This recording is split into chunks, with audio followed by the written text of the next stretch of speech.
much, and I'll kick it over to the senator. Thanks everybody for doing this again. And Monday, a lot of you are on. Thank you for that and joining us today.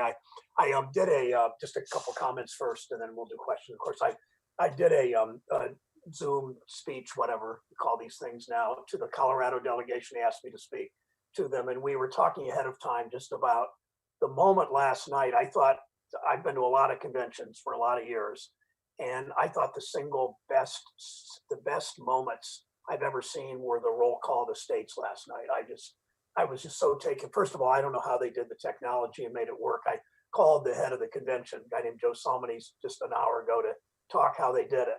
But you know, they had 50, I guess 50 states and then the other ones and territories and all, and that they did it without a technology hitch is amazing when I have trouble doing this. But that just the beauty, you know, even if I know most of you are all closet Trump voters, but no, that was a joke. But I just, the beauty of the country, no matter how you think about politics or race or any of the things that it seems to me this president has messed up. But for putting that aside, it was just so beautiful. It's the scenery and the costumes and the diversity by every measurement, not just racial, but the diversity was just so beautiful last night. So I actually did a little lobbying of this national chairman, texting him last night that this is the way they should do the roll call from now on. Even when they're all in the hall, the best way to do the roll call is instead of some state chairman trying to jostle and a senator and a governor trying to get in the picture, just go out and do it this way and don't have elected officials and just have regular people like that. Alabama, not the Alabama, one of the first ones, Arkansas, the OEA and the NEA, the AEA, I guess, Teachers Association found that teacher because she had a great story. And then today, all over the Arizona press is the story of that teacher. And what's not to, I mean, it's good politics, but it's just a wonderful thing about the country. Anyway, I thought I'd just throw that in of little value. So let me make a statement, as I always do in this, a short statement, and then of course we'll take its questions as long as you want to ask questions.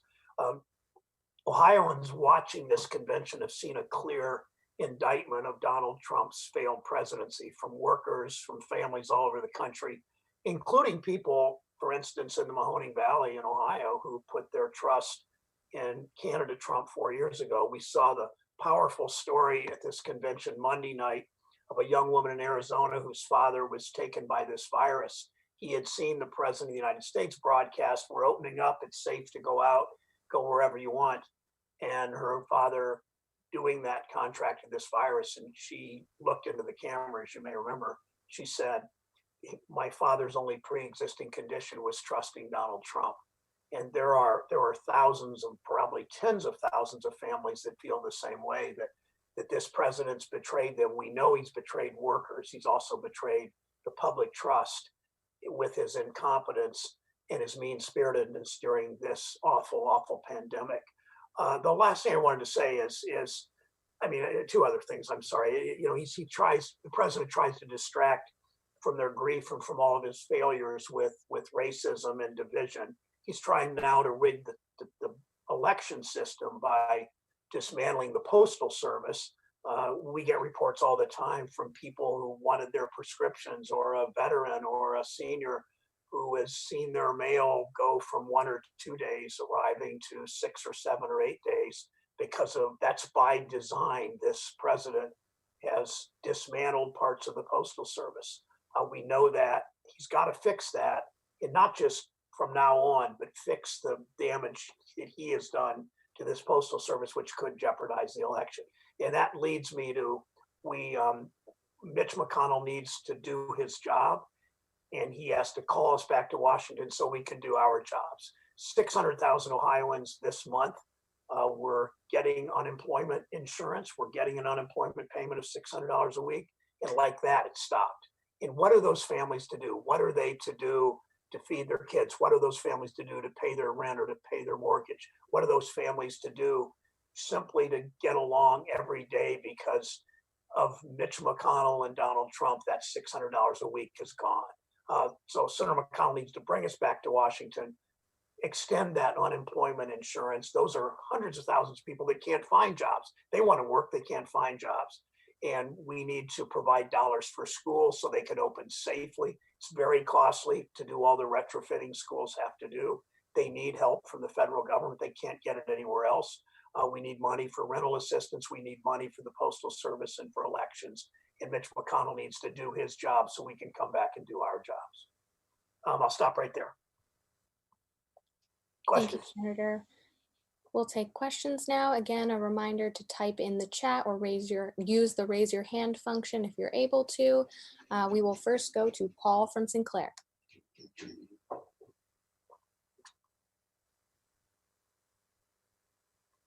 Oh, Paul, you are muted. And I'll unmute myself. I thought You are. did that. Paul, twice in a row, man. Good to see you. How are you, Senator? We've got to keep meeting like this. This is good. I like that. Senator, I have two topics. The first one is healthcare in the presidential campaign. Kamala Harris has been moving around a little bit as far as her position is concerned, and the role of insurance industry in the paying of benefits and the filing of claims. What's your perception of how prominent the healthcare issue will be in the presidential campaign, and how firmly we can commit the candidates to some sort of plank? Yeah, I supported what Joe Biden supports, and that is you take the Affordable Care Act, you build on it, you add voluntary Medicare buy-in. If people are 61 years old and they want to buy into Medicare, they want to get on Medicare before their 65th birthday, they can pay in and do Medicare buy-in. That's the way we should build on the Affordable Care Act. Contrast that with President Trump. President Trump is still in court trying to wipe away, trying to repeal the Affordable Care Act. He failed to do it in the Senate, in the House, succeeded in the House, failed in the Senate. Now he wants to do it through the courts. And imagine taking health insurance away from, in Ohio, it's 900,000 people have health insurance through the Affordable Care Act, in part because of the work John Kasich and I did in expanding Medicaid, in part because of the rest of the Affordable Care Act. But 900,000 people have insurance. Joe Biden wants to protect that and build on it. Donald Trump wants to take it away and start again, whatever that means, in the midst of a pandemic. And at the same time, people are increasingly evicted from their apartments, and that's only going to increase the spread of this coronavirus. So it's just the height of irresponsibility to want to take this insurance away. My focus has mostly to do with Kamala Harris's record so far, and her any lingering loyalty she might have to the Bernie Sanders approach. Yeah, it doesn't really matter what Kamala Harris thinks. I mean, I know that the conservative attacks are on Biden in terms of healthcare is going to be to try to create, some kind of questions about Kamala Harris's position on healthcare. But Joe Biden's the nominee for president. You compare Joe Biden's position on building on the Affordable Care Act, a position I share and did even when I thought about running for president, not to do Medicare for all, but to build on the Affordable Care Act. That is the mainstream Democratic position. That's Joe Biden's position. That's now Kamala Harris's position. She's running with Joe Biden. Contrast that with Donald Trump's position is to wipe away the Affordable Care Act. He's tried in the Senate, he failed. He's now trying in the court system. And how you take away their $600 a week unemployment insurance, and then you take away their health care. What kind of leader thinks that's the right thing to do in the midst of a pandemic? Senator, can I come back to my second topic later on and let the others participate? Okay, sure. Okay, Thank you. Thanks, boss. I'll be around as long as you want. Okay. Thanks, Paul. Appreciate it. We're next going to go to Sean from WTVG Toledo. Good morning, Senator. In all the information that you had and the conversations you've had when it comes to the Postal Service, do you believe in your heart of hearts that all the changes that are happening to the Postal Service are to try to rig an election? I think Donald Trump has got in his mind. First, Trump thinks he's going to lose. I think that's really in his mind. That's why he wanted to move the election back. Then he makes statements that mail-in voting, he lies about the effectiveness and the efficiency and the safety and the fair-mindedness of mail-in elections. I used to run Ohio's election system. Both parties understand that mail-in absentee balloting is safe. So the president's afraid of, as he said, too many people voting, then Republicans lose. So I think he's doing whatever it takes. He's trying to scare the public. Imagine a president trying to scare the public about the safety of an election instead of fixing whatever's wrong with it. But he's trying to scare the electorate, thinking about mail-in balloting, about absentee balloting. And one of the ways to do that is to disrupt the Postal Service. You simply don't. One postal worker told me, he was talking about how they were instructed exactly at 4 o'clock or whatever time they were leaving. I think exactly at 4 o'clock, you drop whatever you're doing and stop and go home. No overtime, no more overtime. He said, that's not in our DNA to leave letters and mail on the table. It's not what we do. 250 years since Ben Franklin of doing the Postal Service in the most public spirited way. And now we have a president who has gone to his political hack. And that's why he appointed him, a mega donor who knows nothing about postal operations, to disrupt this system. There's no reason you would pick up, unbolt mailboxes and load them in a truck. There's no reason you would take a sorter that processes 10 letters per second. You take that out of the Cleveland Center and dozens of other centers around the Midwest. Of course, it's going to slow down mail delivery. Why else would they do it? Thank you. Thanks, Sean. Thanks, Sean. Next, we'll go to Taylor from Spectrum. Hey, Senator. I think I got my computer working today. It's good to see you. I'm interested. We're halfway through the convention. Obviously, not everyone in America is watching these, and it's not like the conventions will sway. It's not like the conventions will sway every voter with how they'll decide in November. But I'm curious, just in terms of outreach to Midwest voters and Ohio voters, do you think the first two nights so far have the potential to win over people who were maybe on the fence or who maybe were skeptical of Democrats only bashing Donald Trump and not necessarily focusing in on Joe Biden and how he would be as president? Well, the first night was more negative on Trump. The second night was mostly positive about Biden. And elections are always about contrasts, and you contrast the president of the United States and his character with Joe Biden and his character. You look at Trump's betrayal of workers and Biden fighting for the dignity of work his whole career.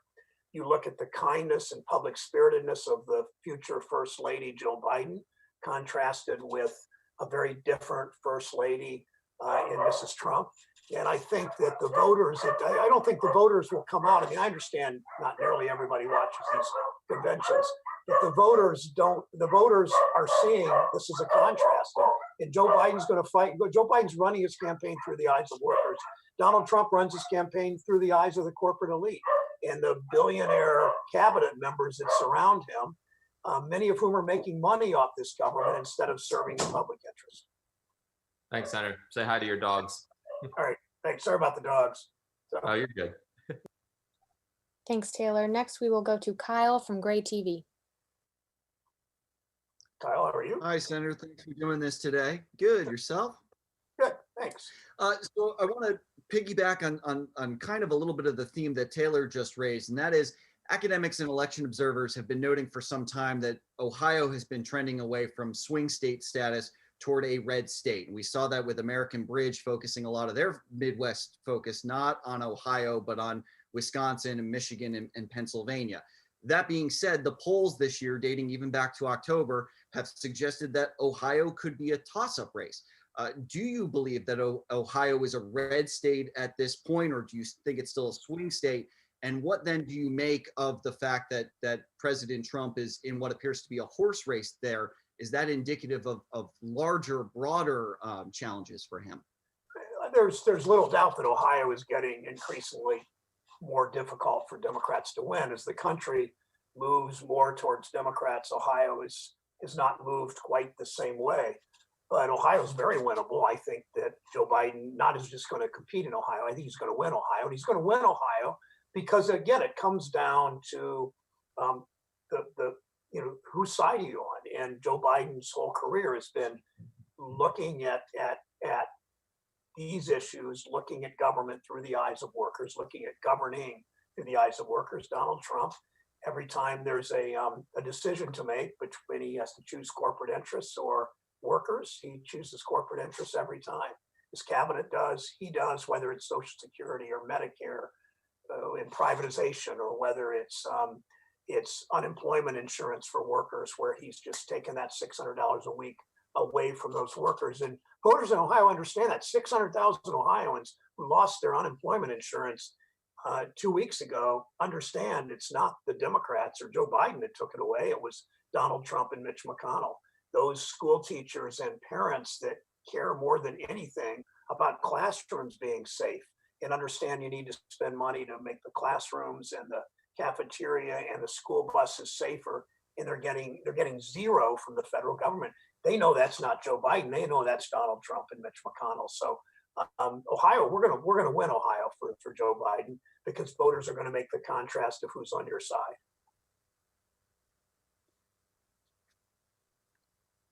Thanks, Thank you. Kyle. Next, we will go to John from WEWS Cleveland.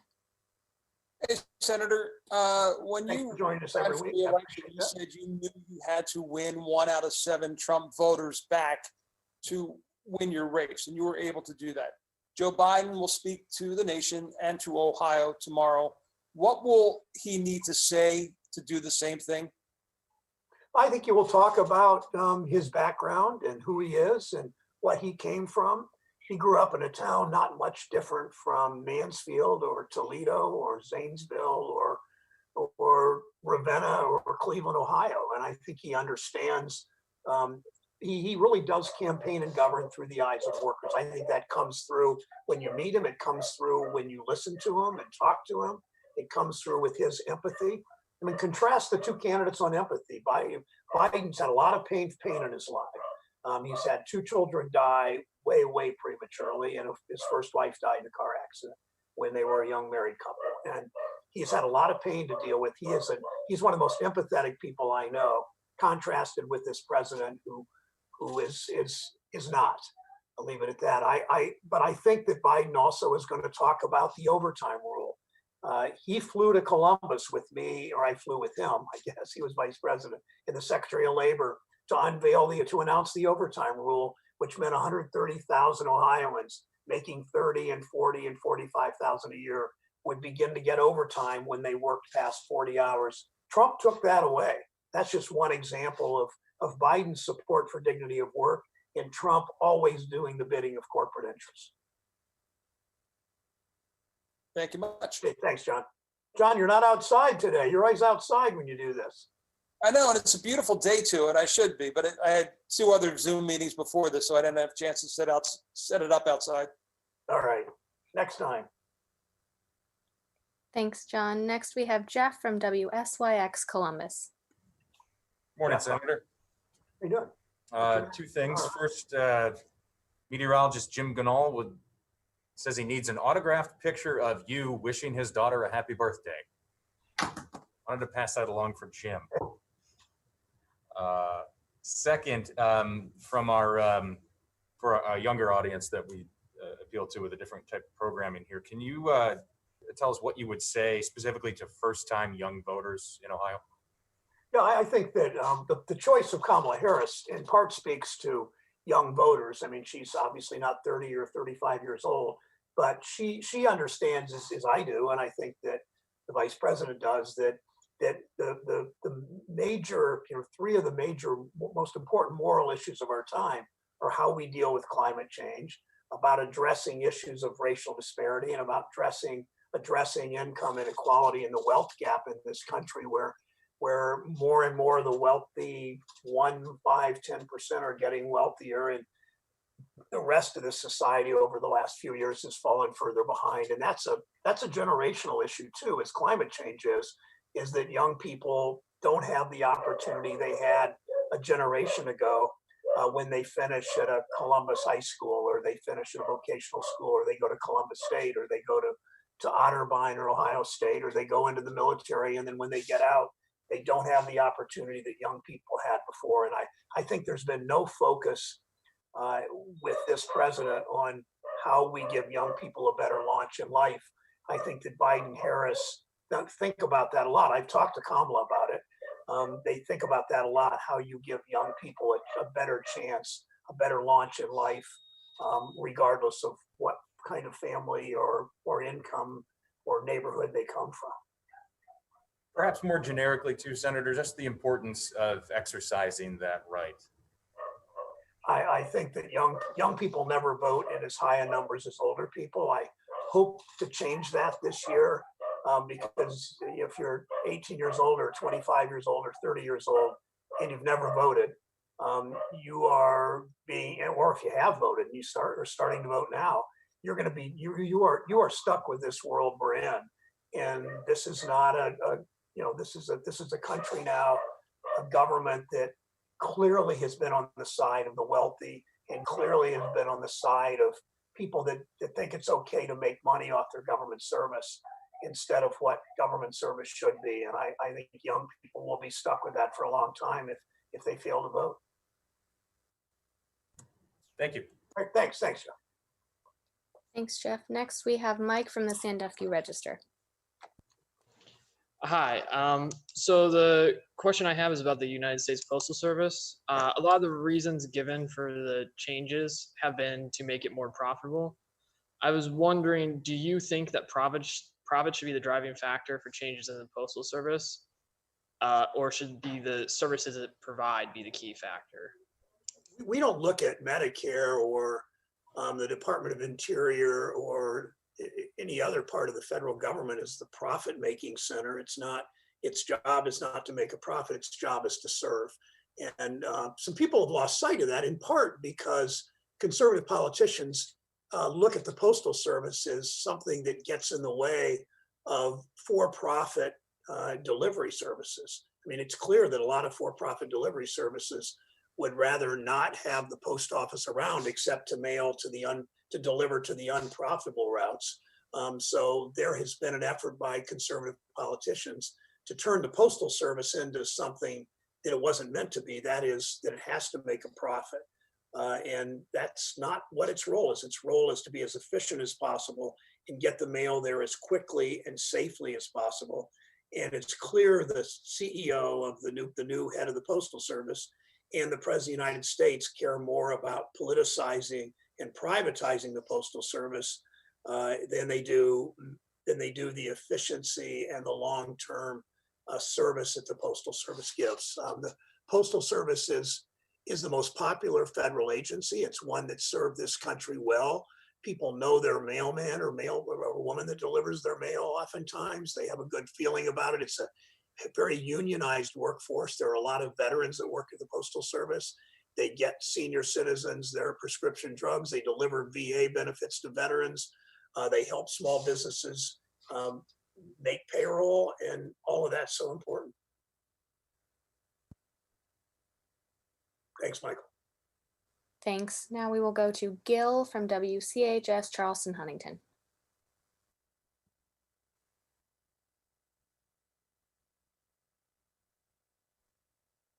Hey, Gil, you might be muted.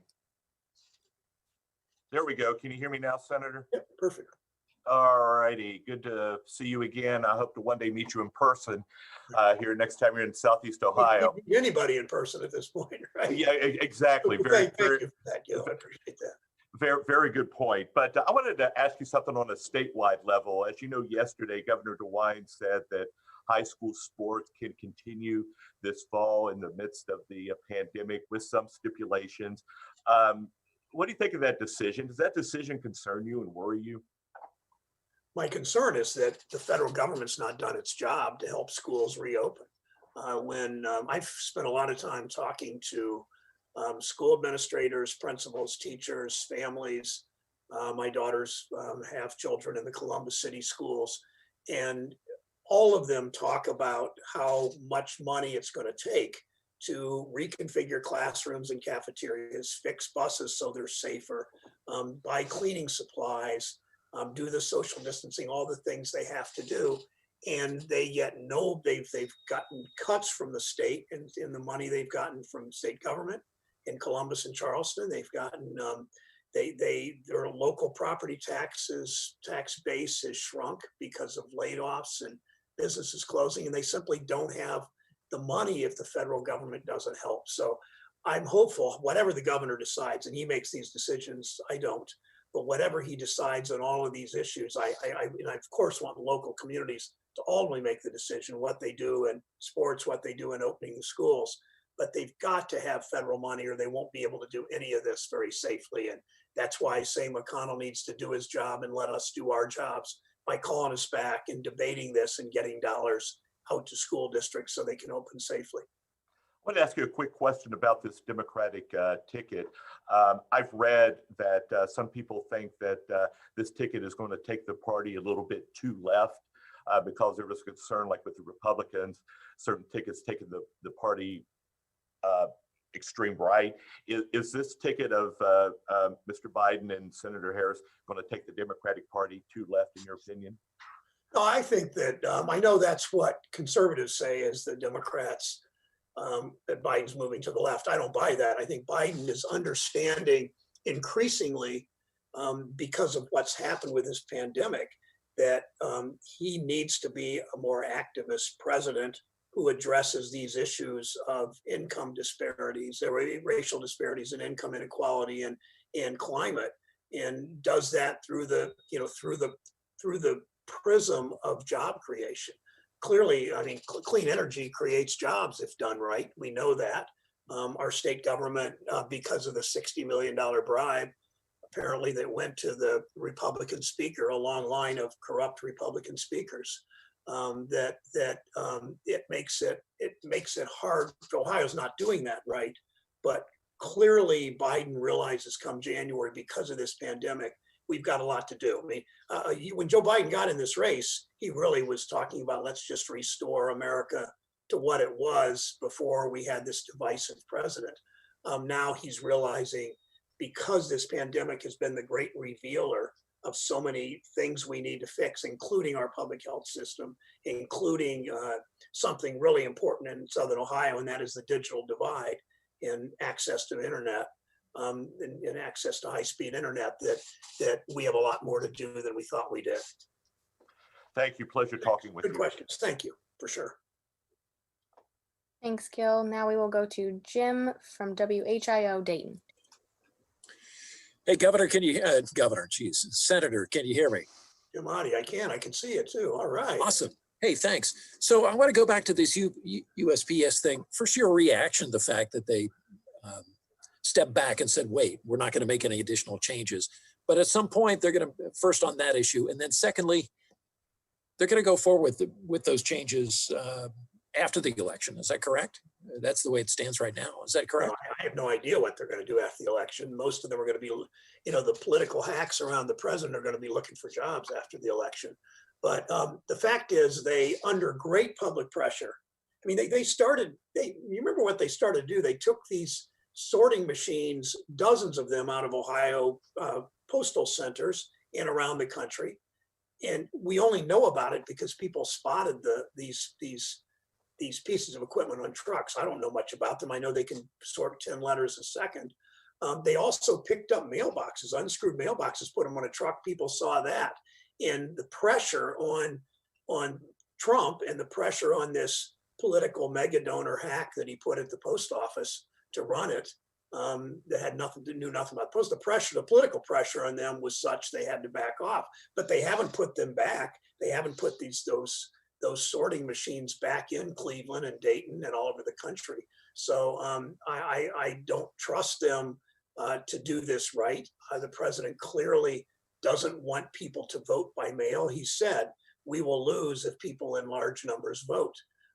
And that, the president, I mean, I think in the president's mind, he's kind of accepted the fact he's probably going to lose, and he desperately wants to win. We all do, of course. He desperately wants to win. He'll do anything it takes, and including disrupting this postal service that's run pretty seamlessly since Ben Franklin.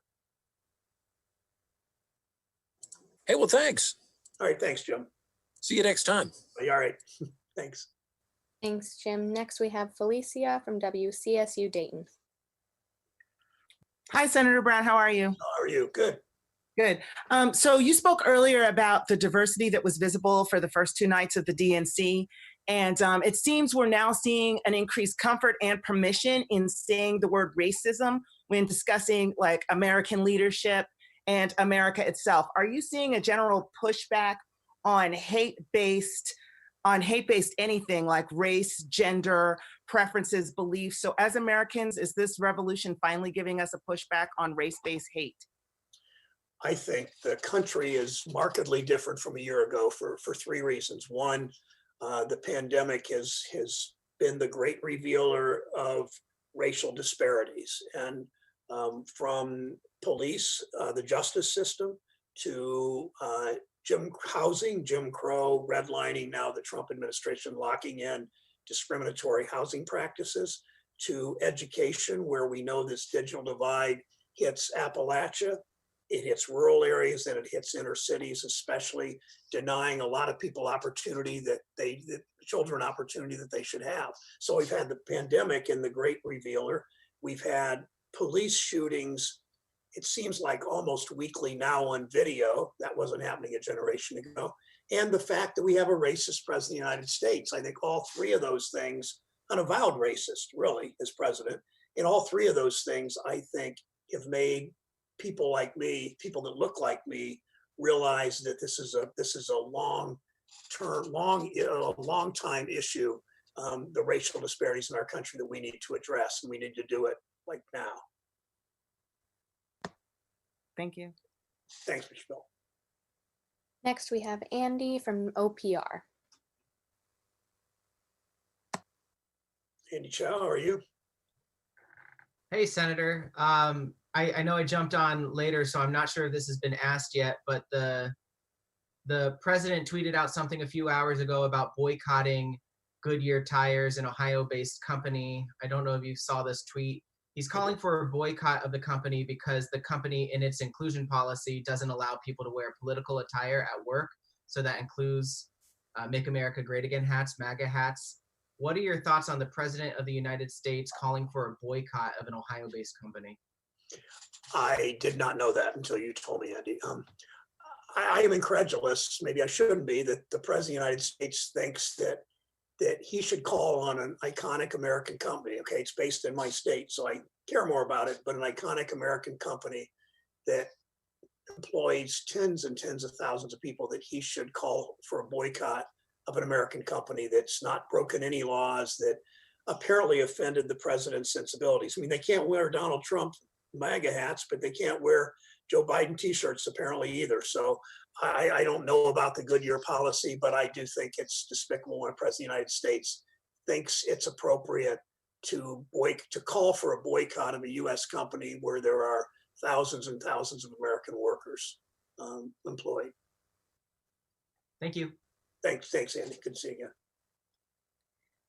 I'm going to read a question from WDTN because they're having some issues with their audio. And I'm actually at the end of my list as well. So if anybody has any questions, feel free to type it into the chat and I can come to you next. I had my follow-up. Senator, great, Paul, I can come to you too. The question from WDTN is it possible to talk about the new COVID relief package and if stimulus checks should be included? And obviously I've said this before, but Mitch McConnell, the leader of the Senate, the president of the United States, Donald Trump, should call Congress back and do their jobs so that we can do our jobs in the U.S. Senate. The House has passed a COVID relief package that provides the $600 a week unemployment, provides the $1,200 for every person under an income of, I believe, $75,000. So everybody would get that one-time check, provides dollars so schools can reopen safely, and provides resources for people to stay in their homes and not be evicted in the midst of a pandemic. The president, Mitch McConnell, need to get off. I mean, Mitch McConnell needs to end his summer vacation, get all of us back to Washington so we can do our jobs.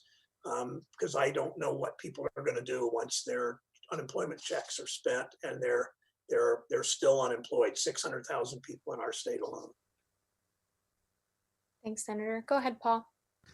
Yeah, thanks. Senator, our other topic that we're covering today seems to come up almost every presidential election cycle. The idea of how low can you go within an attack ad where people get more disgusted than they do determinative as to whether the candidate stands on their own merits or whether they're just better than the other, the devil that they don't know.